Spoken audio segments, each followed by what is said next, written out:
Hey guys, so I wanted to show you this article right here that was published by Forbes.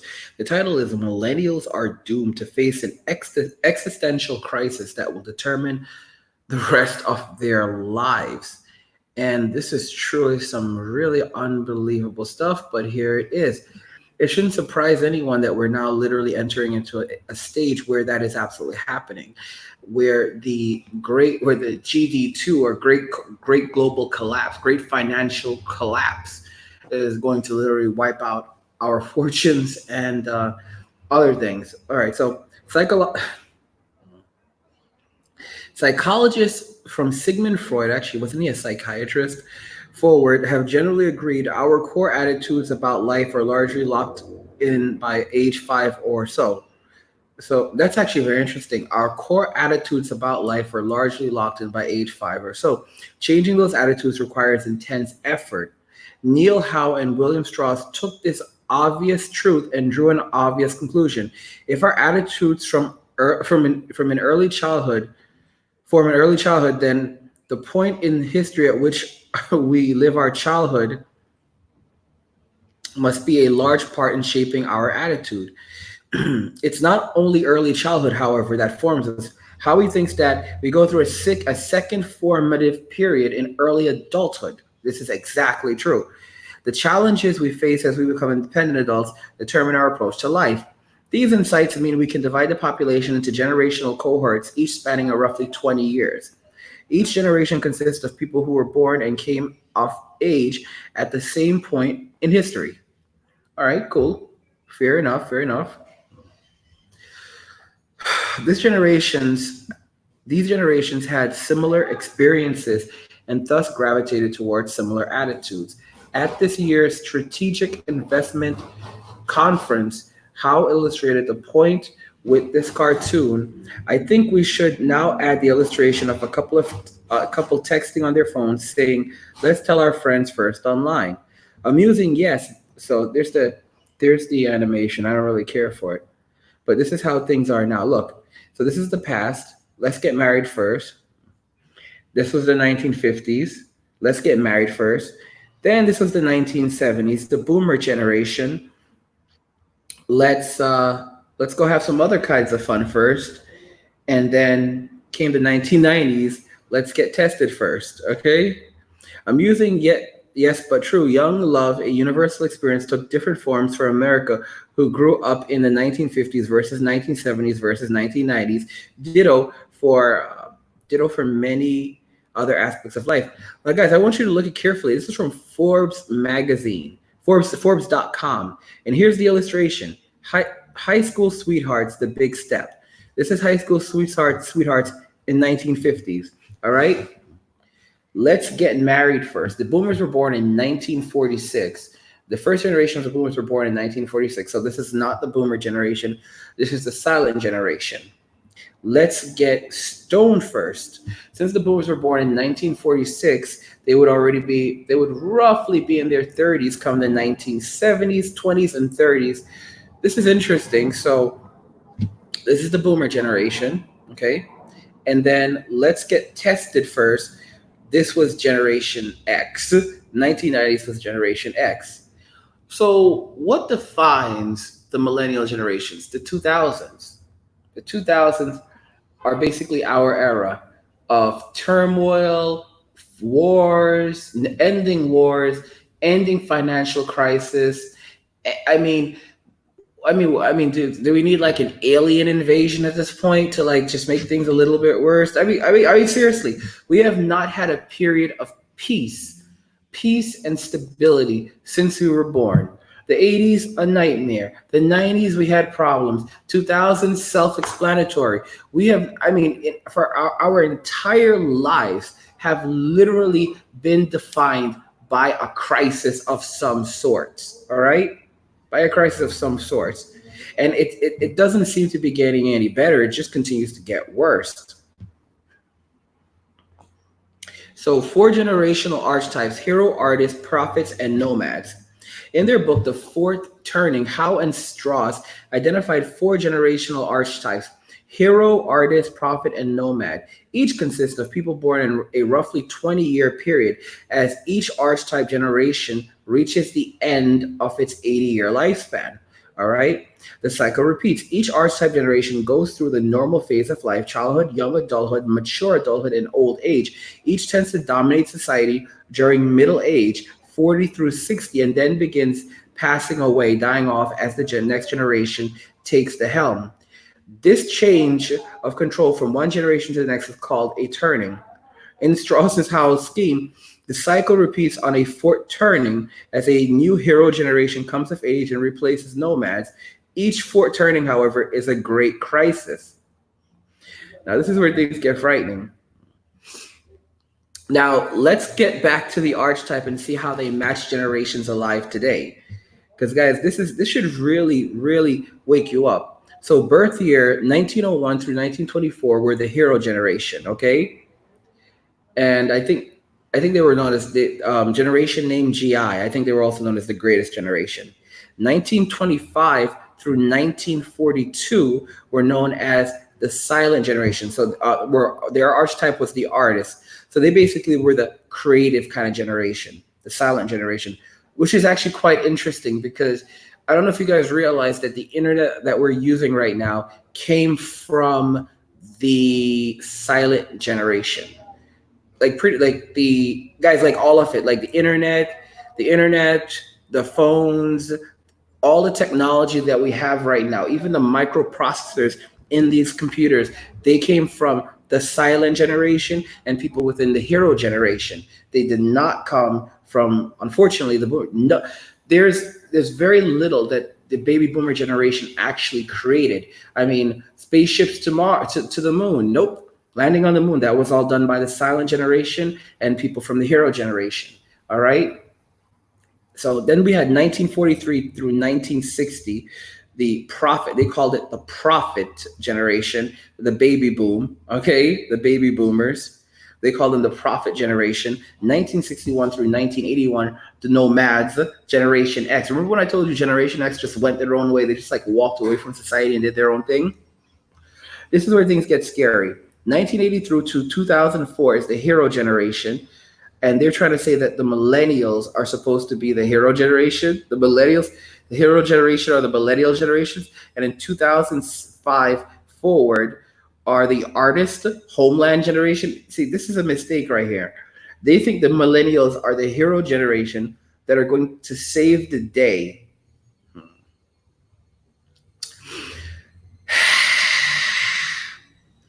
Guys, they think that the millennials are the hero generation that are going to save the day.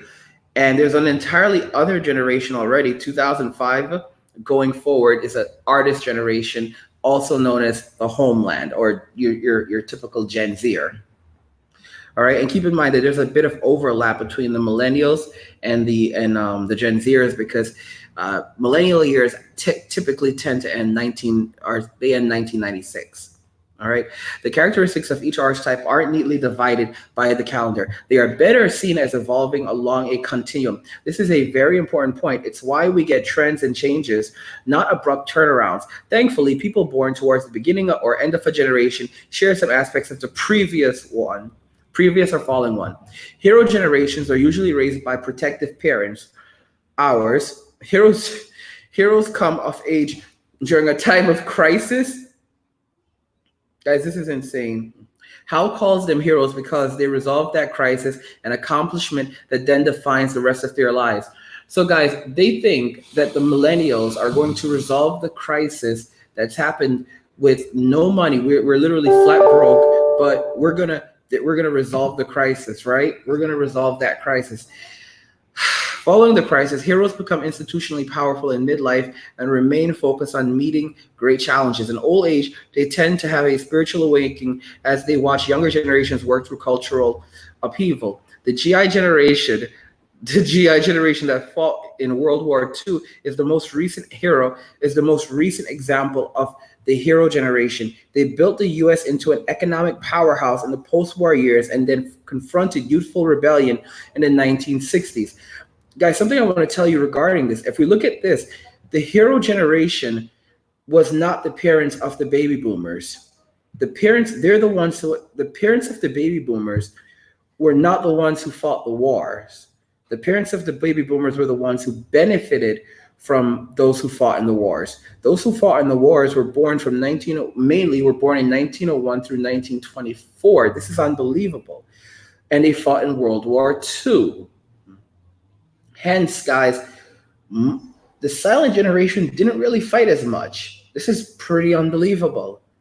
So we were all here thinking, wow, the silent generation really, those guys really made a difference. Nope. They were the guys, they were the artist generation. Artists. They were a bunch of artists, all right? Like they were like, yeah, man. And then you wonder how the baby boomers came along.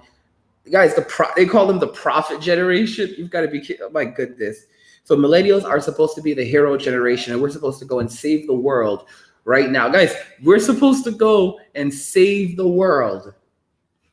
We hold 3% of the US wealth. Millennials hold only 3% of all the wealth in the United States, and most of that's held by Mark Zuckerberg. All right? And we're supposed to go and save the world. Come on, kids, you need to go out there and save the world, man. All right? Grandma and grandpa, they need their Social Security. It's not even grandma and grandpa, it's mom and dad. It's mom and dad for us, all right? Grandma and grandpa were another generation. The characteristics of each archetype aren't neatly divided by the calendar. They are better seen as evolving as a continuum. This is very important. It's why we get trends and changes, not abrupt turnarounds. Thankfully, people born towards the beginning or end of a generation share some aspects of the previous following. So I read about the hero generation, and as I said, heroes come from, they come of age during crisis, and then following the crisis, we become powerful. But here, let's jump to artists. Artists are the children of the heroes. All right. So they're basically the spoiled. They're basically, let's see here. And the funny thing is that boomers weren't even the artists. Artists are the children of heroes, born before or during the crisis. They are, however, not old enough to be an active part of the solution. So hence the silent generation was not an active part of the solution. The silent generation did not win World War II. It was the hero generation from 1901 through 1924, guys. What the heck? So let's continue. Highly protected during childhood. Artists are risk-adverse young adults in the post-crisis years, all right? They see conformity as the best path to success. They develop and refine the innovation forged in the crisis. So basically, the silent generation refined the innovations developed in the crisis that their parents made and used it to make tons of money and then give all of that money to their children, the boomers, so they can have everything they ever wanted. Artists experience same cultural awakening as heroes, but from the perspective of mid-adulthood. Today, older retirees are mostly artists, part of the silent generation that may remember World War II, were too young to participate. Unbelievable. They married early and moved into gleaming new 1950s suburbs. Guys, we really got the bad deal, man. We really got the bad deal. The silent generation went through its own midlife crisis in the 1970s and 1980s before entering a historically affluent, active, gated community retirement. Gated community retirement, guys. The prophet generations, known as which the boomers fall into, guys, this is just so much fun. Experienced childhood in a period of post-crisis affluence, having not seen a real crisis. The boomers, guys, having not seen a real crisis, they often create cultural upheaval during their young adult years. In midlife, they become moralistic, values-obsessed leaders and parents. As they enter old age, prophets lay the groundwork for the next crisis. Oh my gosh, guys, as they enter old age, prophets lay the groundwork for the next crisis. So prophet generations lay the groundwork for the next crisis as they enter old age. By the way, this article is from 2016, okay? Boomers have laid the groundwork for the next huge crisis. And guys, it's a doozy. It's a doozy, and the only thing that we can use to really fight, to really change things is going to be cryptocurrency, because everything, guys, gold overinflated, fiat not worth anything. There's literally nothing that millennials, this generation of millennials, can buy into that isn't already completely owned by the boomer generation. So the cryptocurrency is the only thing. All right. The funny thing is, some of y'all are going to be shocked as gold starts losing its value. Guys, you're gonna literally see a lot of the boomers selling gold to buy crypto, but y'all think it's a game. Okay, the post-war baby boomers are the latest profit generation. They grew up in generally comfortable times with the U.S. at the height of its global power. They expanded their consciousness when they came of age in the awakening period of the 1960s. They defined the 1970s and 1980s yuppie lifestyle and are now entering old age, having shaped the culture by virtue of sheer numbers. Next, we have the nomads, which is Generation X. Nomads are the fourth and final archetype. This is so interesting. They are children during the awakening period of cultural chaos. Unlike the overly indulged and protected prophets, the boomer generation, overly indulged and protected. Oh my goodness. Nomads go through childhood with minimal supervision and guidance. Again, that's Gen X. They learned early in life not to trust society's basic institutions. They come of age as individualistic pragmatics. The most recent nomads are Generation X, born in the 1960s and 1970s. Their earliest memories are a faraway war, urban protest, no-fault divorce, and broken homes. Now entering midlife, Generation X is trying to raise its own children is trying to give its own children a better experience. They find success elusive because they distrust large institutions, right on Gen X, and have no strong connection to public life. Did I not tell you this was the generation that went their own way? They prefer to stay out of the spotlight and trust only themselves. Their story is still unfolding today. So guys, as the cycle repeats itself, I don't know if you guys understand something, but if we look at this chart, they believe that millennials are supposed to be the hero generation. I have another theory about all of this, guys. And notice they said that this doesn't always work out perfectly, but based on the historical patterns, millennials aren't the hero generation. It's quite obvious. So which generation is going to be the hero generation? It's pretty darn clear that if it's going to be a generation, it's going to be Generation Z. And to be clear, Generation Z is not the millennial generation. Generation Z is another generation, okay, that have extreme, they're the children of Generation X. They have this extreme disdain for institutions, extreme disdain for social media, extreme disdain for politics. They trust literally no one but themselves. Guys, this is the generation that's the generation that's going to do that's literally going to make the difference at this point. Millennials are completely wiped out. Like literally, we're barely on life support right now. It's like beep, beep, beep, beep, and then a recession hits. Beep, beep, beep, beep, beep, beep, beep. I'm sorry. Doctor's like, sorry. I'm so sorry. They're gone. Just like that, y'all. So let's read up on this. The character. Okay, so let's go back. Let's go read up on the millennial hero generation. We are not the heroes. After the nomad archetype, the cycle repeats with another hero generation of millennials born from 1982 through about 2004. It's really 1996.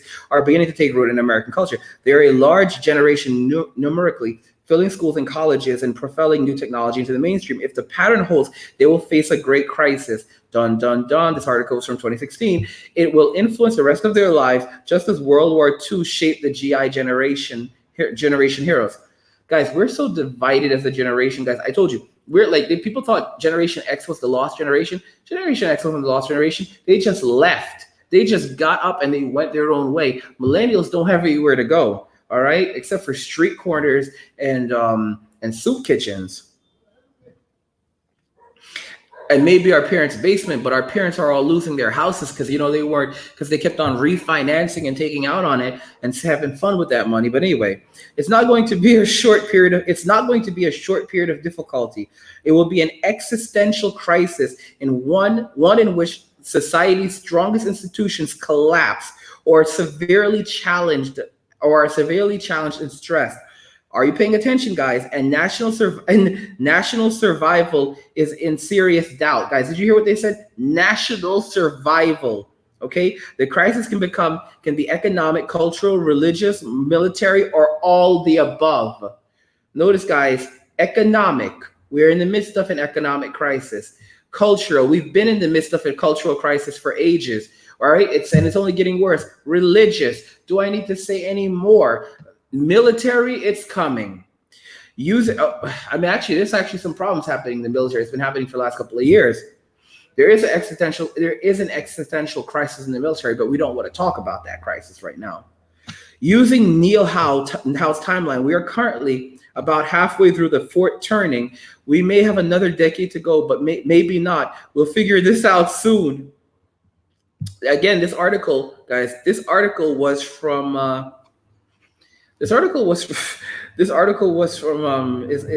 2006. 2006, guys.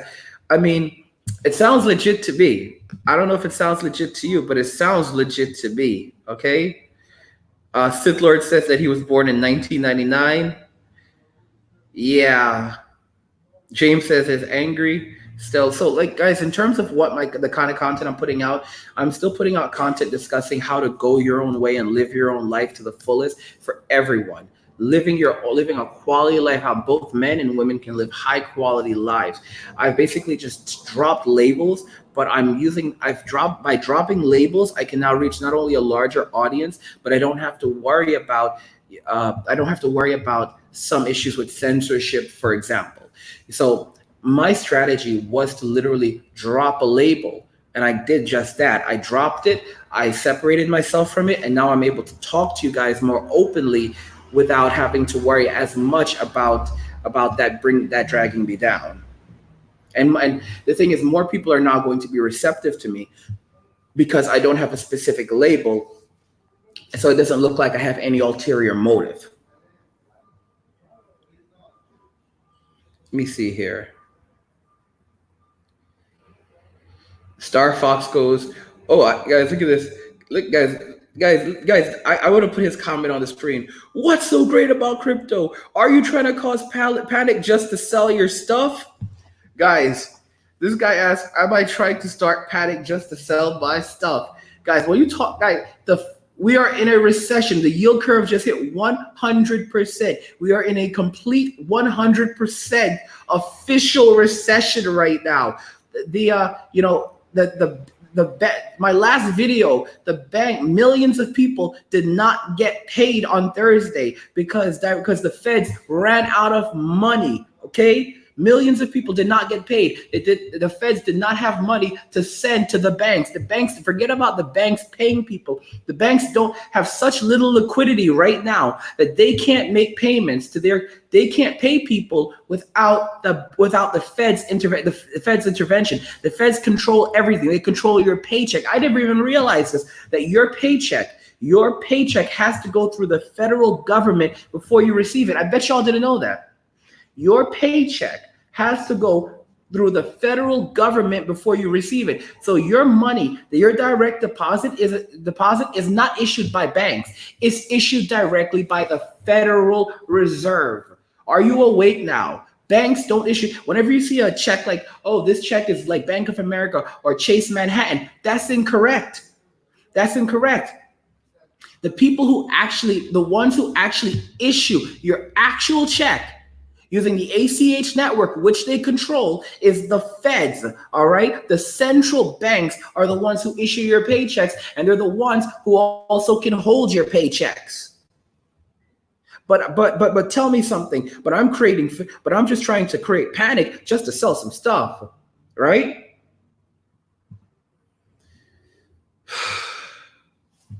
I'm telling you guys, and it's funny because then you have people who pop up and they're like, oh, it's not guys, did I not tell you already that you have the doubters, you have the guys, like, it doesn't matter what's happening around them. They'll completely deny reality. It doesn't matter what news reports, it doesn't matter what articles, it doesn't matter what you say to them, it doesn't matter what you show to them. They will always say that it is in your head. They will always deny reality 100%.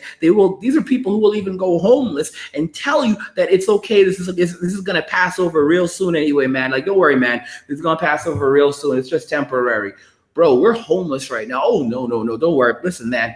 This kind of thing happens all the time. All the time. Like, guys, are you serious? Like, do you want to really be out there chilling with this, living like that? Oh my gosh.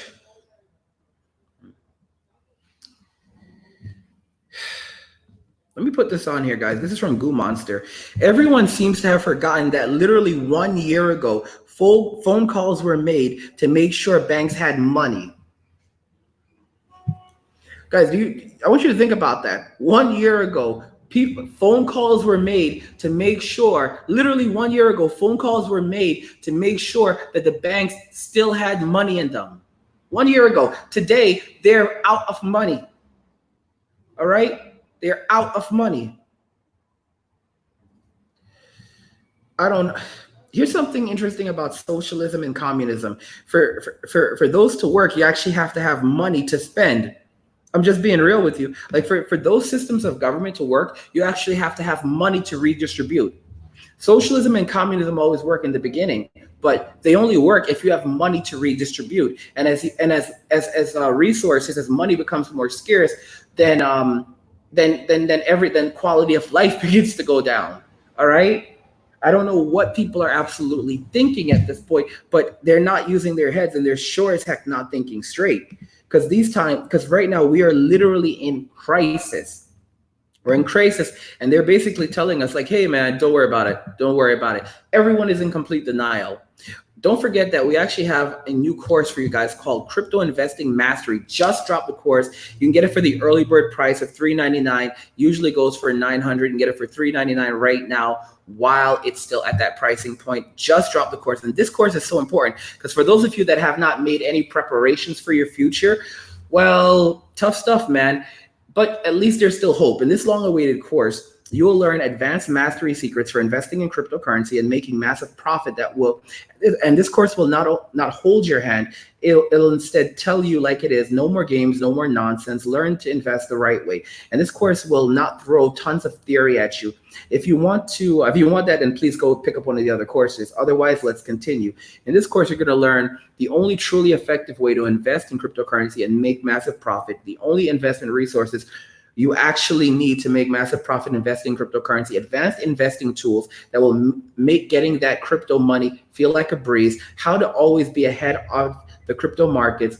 And again, you can get this just for $399 right now. It's usually $900. Another course that you guys should definitely pick up if you don't already have it is an Expats Guide to Decentralized Banking and Off-the-Grid Living. And basically with this course, in this long-awaited course, you will learn how to completely live off only cryptocurrency.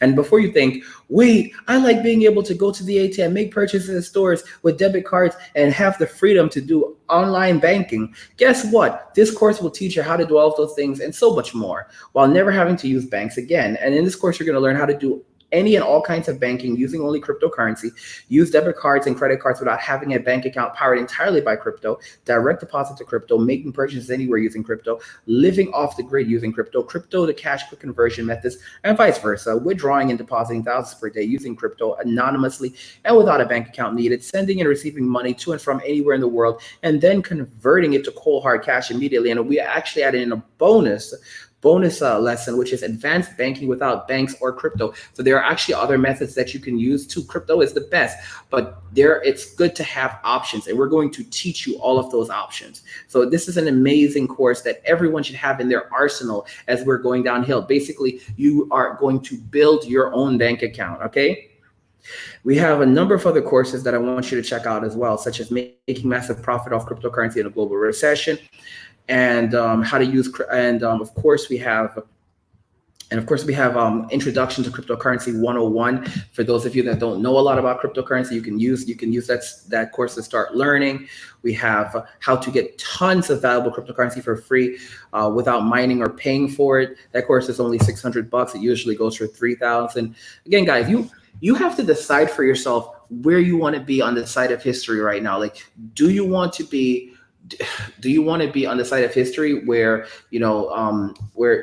basically millennials are considered a part, like the hobo generation too, or do you want to be on the side knowing that you were able to survive this, thrive off it, and make money from it? Because that's the whole thing that you have to do. All right, you have to be able to know how to survive and thrive in this thing, in this massive downturn, in this horrible economic times. You have to know how to survive and thrive. Okay, and this new course, crypto investing mastery, it's going to teach you how to survive and thrive, okay, off cryptocurrency, and get that money. Okay, get that money. So this course, so you can find links to all the course description of the video. If you want to, secure your, protect yourself, secure your future, avoid homelessness as best you can. Like I said, you shouldn't be investing when everyone's buying. You should be selling when everyone's buying. But yeah, I mean, hey, it is what it is. It is what it is. You have to do what makes you happy. And like I said, if you're cool with that life in Southern California, like I told you, it gets cold. It gets cold in Southern California. It gets cold in New York. Cold. New York is cold. You don't even think about homelessness in New York. All right, New York is cold. New York is cold.